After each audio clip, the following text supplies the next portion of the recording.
Hello नमस्कार, मी माझ्या घोडताई आणि मैत्रिणींचं माझ्या युट्यूब चॅनलमध्ये अगदी मनापासून स्वागत करते आणि आजच्या या नवीन व्हिडिओला सुरुवात करते। मनापासून अगदी हृदयातून सर्व माझ्या युट्यूब परिवाराला श्री स्वामी समर्थ। तर मित्रमैत्रिणींनो, आपला आजचा व्हिडिओ असा आहे की उद्या आलेला आहे श्रावण सोमवार आणि सोबतच सोमवती अमावस्या, पिठोरी अमावस्या आलेली आहे। तर त्या अमावस्येच्या दिवशी आपल्याला उद्या सकाळी लवकर उठायचं आहे आणि आंघोळ करायची आहे। तर त्या पाण्यामध्ये आपल्याला ही एक वस्तू आवर्जून टाकायची आहे। ती वस्तू टाकल्यामुळे आपला पितृदोष नाहीसा होतो, नकारात्मक ऊर्जा नाहीशी होते। या बऱ्याच कारणाचं आपल्याला बऱ्याच गोष्टींचं आपल्याला समाधान लाभतं, आपल्या घरामध्ये सुख शांती येते।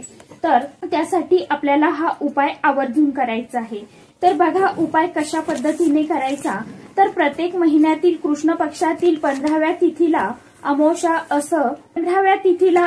असं म्हणतात। श्रावण महिन्यातील येणाऱ्या अमावस्येला पिठोरी अमावस्या असंही म्हटलं जातं। तर पिठोरी अमावस्येला पितरांना नैवेद्य अर्पण केल्याने पितृदोषापासून होणाऱ्या त्रासापासून मुक्ती मिळते। आणि यावर्षी ही पिठोरी अमावस्या 2 सप्टेंबर रोजी आलेली आहे आणि हा श्रावण महिन्यातील शेवटचा सोमवार देखील आहे। आणि या दिवशी ही अमावस्या आल्यामुळे हिला सोमवती अमावस्या असंही म्हटलं जातं। तर एवढे सर्व शुभयोग जुळून आल्यामुळे या दिवसाचं महत्व आणखीनच वाढलेलं आहे।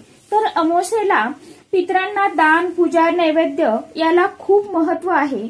त्याचबरोबर या दिवशी बैलपोळा हा सण आपल्या महाराष्ट्रामध्ये साजरा केला जातो। तर या वर्षीची ही पिठोरी अमावस्या पहाटे 5:17 सुरू होणार आहे आणि उदय तिथीनुसार 2 सप्टेंबर रोजी ही अमावस्या साजरी करायची आहे। त्याचबरोबर या दिवशी पिंपळाच्या झाडाची पूजा केल्याने सर्व देवी देवतांचा कृपा आशीर्वाद आपल्याला प्राप्त होतो। आणि सगळ्यात महत्वाचं म्हणजे पिठोरी अमावस्येच्या दिवशी एखाद्या पवित्र गंगेवरती जाऊन स्नान करण्याला अतिशय महत्व आहे। पण आजकालच्या काळामध्ये हे आपण प्रत्येकांना शक्य होत नाही। तर त्यामुळे आपण घरामध्ये काही असे विशेष उपाय करूनही या दिवसाची संपूर्ण फलश्रुती प्राप्त करू शकतो। ज्या काही आपल्या आयुष्यामध्ये अडचणी आहे, नकारात्मकता आहे किंवा काही दोष असेल किंवा दारिद्र्य असेल, दुःख असेल, संकटे असेल, तर या सर्व दोषापासून मुक्ती व्हावी असा हा एक अतिशय प्रभावशाली उपाय आहे।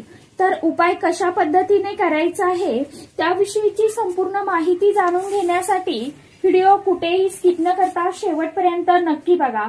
चॅनलवरती तुम्ही जर हा व्हिडिओ पहिल्यांदा बघत असाल तर चॅनलला नक्कीच सबस्क्राईब करा आणि असेच माहितीपूर्ण नवनवीन व्हिडिओ बघण्यासाठी बेल आयकॉनलाही प्रेस करा। त्यामुळे मी जेव्हा कधी नवीन व्हिडिओ अपलोड करेल तर सर्वात अगोदर त्याचं नोटिफिकेशन तुम्हाला येईल आणि तुमचा एकही व्हिडिओ मिस होणार नाही। आपण अंघोळीच्या पाण्यामध्ये ही एक वस्तू टाकून अंघोळ करत असताना कोणता मंत्र म्हणावा आणि जेवढं महत्व स्नानाला आहे तितकंच महत्व दान धर्म करण्याला देखील या अमावस्येच्या दिवशी असतं। तर या दिवशी नेमकं कोणतं दान करावं आणि कोणती वस्तू अंघोळीच्या पाण्यामध्ये टाकावी हे आपण आजच्या व्हिडिओमध्ये बघणार आहोत। तर बऱ्याच घरामध्ये भरपूर पैसा हा येत असतो पण तो टिकत नाही किंवा सतत आपल्या घरामध्ये कोणी ना कोणी आजारी पडत असतं। घरामध्ये नेहमी अशांतता असते, वातावरण अगदी विस्कळीत झालेलं असतं। तसेच कोणाशी पटत नाही किंवा आईचं मुलांचं पटत नसेल किंवा मुलांचं आणि वडिलांचं पटत नसेल। तसेच पती पत्नीमध्ये सतत वाद होत असेल, भांडण होत असेल, यामुळे त्या घरामध्ये कधीही सुख शांती समाधान राहत नाही। तर आता आपण सर्वांनाच वाटत असतं की आपल्या घरामध्ये कायम सुख समृद्धी आनंदी वातावरण राहावं, आपल्या घरामध्ये एक प्रसन्नता राहावी आणि आपण यासाठी प्रयत्न देखील करत असतो।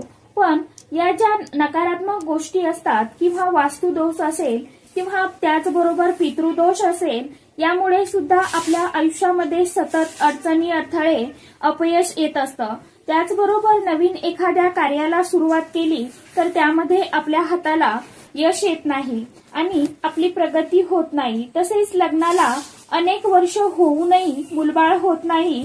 त्याचबरोबर घरामध्ये मुलं मुली आपली लग्नाची असतात तरी ते वयात आलेली असतात लग्नाच्या, तरी त्यांचा विवाह होत नाही किंवा जुळून येत नाही, त्यासाठी आपण आपल्याला जो पितृदोष असतो तर तो आपल्याला लागलेला असतो किंवा वास्तुदोष असतो, किंवा तसेच आपल्याला आपल्या घरामध्ये जर नकारात्मक ऊर्जा असेल तेव्हाही या अशा गोष्टी आपल्या घरामध्ये घडू शकतात. अशा अनेक समस्या आपल्या प्रत्येकाच्या घरामध्ये घडत असतात. तर त्यामुळे आपण जर अशा काही विशिष्ट तिथीला असे छोटे मोठे उपाय केले तर आपल्याला नशिबाची साथ मिळत असते.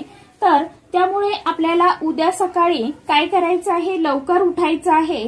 अगदी ब्रह्ममुहूर्तावरती तुम्ही जर उठू शकत असाल तर उठावं, किमान उद्याच्या दिवसापुरतं तरी उठून स्नान करायचं आहे. तर त्या आंघोळीच्या पाण्यामध्ये आपल्याला पहिली वस्तू टाकायची आहे ती म्हणजे गंगाजल. आता आपण कोणत्या एखाद्या गंगेच्या ठिकाणी जाऊ शकत नाही किंवा एखाद्या नदीवरती जाऊ शकत नाही, किंवा आता कुठे पवित्र ठिकाण असेल आंघोळीचं तर आपण तिथे जाऊ शकत नाही, आणि आता वातावरणही सध्या खूप बिघडलेलं आहे. तर अशा वेळी काय करायचं आहे आपल्याला, त्यामुळे आपल्याला 1 चमचाभर गंगाजल आपल्या आंघोळीच्या पाण्यामध्ये टाकायचं आहे. आता हे गंगाजल कुठे भेटतं, तर गंगाजल तुम्हाला जिथे कुठे जी धार्मिक दुकानं असतात, आपलं पूजाचं सामान मिळतं, किंवा तुम्ही केंद्रामध्येही विचारून बघा, केंद्रामध्येही मिळतं. आमच्या इथं तर मिळतं, आता बाकीचं काही सांगू शकत नाही, किंवा धार्मिक ठिकाणी तुम्हाला मिळून जाईल, तुम्ही बघू शकता. आणि हे गंगाजल प्रत्येक अमावस्येच्या तिथीला आपल्या पाण्यामध्ये टाकून, आंघोळीच्या पाण्यामध्ये टाकून आंघोळ करायची आहे. कारण यामुळे आपल्याला पवित्र गंगेवरती स्नान करण्याचं पुण्य मिळत असतं. आता गंगाजल नसेल तर थोडंसं गोमित्र किंवा गाईचं कच्चं दूध देखील आपल्याला या आंघोळीच्या पाण्यामध्ये टाकायचं आहे. ज्यांना गाईचं नसेल त्यांनी या म्हशीचं घेतलं तरीही चालेल, फक्त दूध कच्चं घ्यायचं आहे. त्यानंतरची वस्तू म्हणजे पंचगव्य. तर हे आपल्या स्वामींच्या केंद्रामध्ये आपल्याला पंचगव्य मिळून जाईल. तर पंचगव्य तुम्ही अंगाला लावून आंघोळ करायची आहे, किंवा आंघोळीच्या पाण्यामध्ये अगदी 1 चमचाभर आपल्याला टाकून घ्यायचं आहे. आता ज्यांना हे पंचगव्य शक्य नाही त्यांनी पाण्यामध्ये 1 चमचाभर काळे तीळ टाकून आंघोळ करायची आहे. कारण काळे तीळ हे अतिशय म्हणजे खूप प्रभावशाली उपाय करण्यासाठी आपल्याला ते ठरले जातात. काळ्या तिळांचा उपाय मी या अगोदरही आपल्या कित्येक व्हिडिओमध्ये शेअर केलेला आहे, तेही व्हिडिओ तुम्ही बघू शकता. तर काळे तीळ आपल्याला पितृदोषापासून मुक्ती मिळावी त्यासाठी आवर्जून 1 चमचाभर काळे तीळ आंघोळीच्या पाण्यामध्ये टाकून आंघोळ करायची आहे. आता तेही ज्यांना शक्य नसेल त्यांनी काय करायचं आहे, 1 चमचाभर हळद आणि 1 चमचाभर खडे मीठ आपल्याला आपल्या आंघोळीच्या पाण्यामध्ये टाकायचं आहे. एवढ्यापैकी तुम्ही 1 वस्तू कोणतीही टाकली तरीही बस होते. आवर्जून 1 तरी वस्तू टाकून आंघोळ करण्याचा प्रयत्न करा, आणि नक्कीच तुम्हाला काय लाभ मिळतो किंवा काय असा कोणती ऊर्जा मिळते एक स्नान झाल्यावरती, तुम्हाला कसं फ्रेश वाटतं की नाही ते तुम्ही स्वतः बघू शकता. आणि एवढाही नसेल तर तुम्ही शेवटी भीमसेनी कापराचा 1 तुकडा पाण्यामध्ये टाका आणि त्याने तुम्ही आंघोळ करून बघा. भीमसेनी कापूर नसेल तर आपला साधा जो डेलीचा कापूर आहे त्या कापराची 1 किंवा 2 वडी आपल्याला हातावरती अशी चोळून घ्यायची आहे आणि त्याची पावडर बनवायची, आणि ती पावडर आपल्या आंघोळीच्या पाण्यामध्ये टाकायची आहे आणि याने आंघोळ करायची आहे. आंघोळ झाल्यावरती तुम्हाला किती ताजतवानं आणि किती फ्रेश वाटतं ते तुम्ही स्वतः बघा. एकदा तरी अवश्य उपाय करून बघा, आणि तुम्हाला तुमच्यामध्ये काय जाणवतो फरक तर तो मला कमेंटद्वारे अवश्य सांगा. तर आजच्या व्हिडिओमध्ये इतकीच माहिती होती. कशी वाटली नक्की सांगा. व्हिडिओ आवडला तर व्हिडिओला लाईक करत जा, तुमच्या मित्रमैत्रिणींनाही शेअर करत जा व्हिडिओ. परत भेटूया नवीन माहिती सोबत, नवीन व्हिडिओ सोबत. तोपर्यंत सर्व माझ्या YouTube परिवाराला श्री स्वामी समर्थ.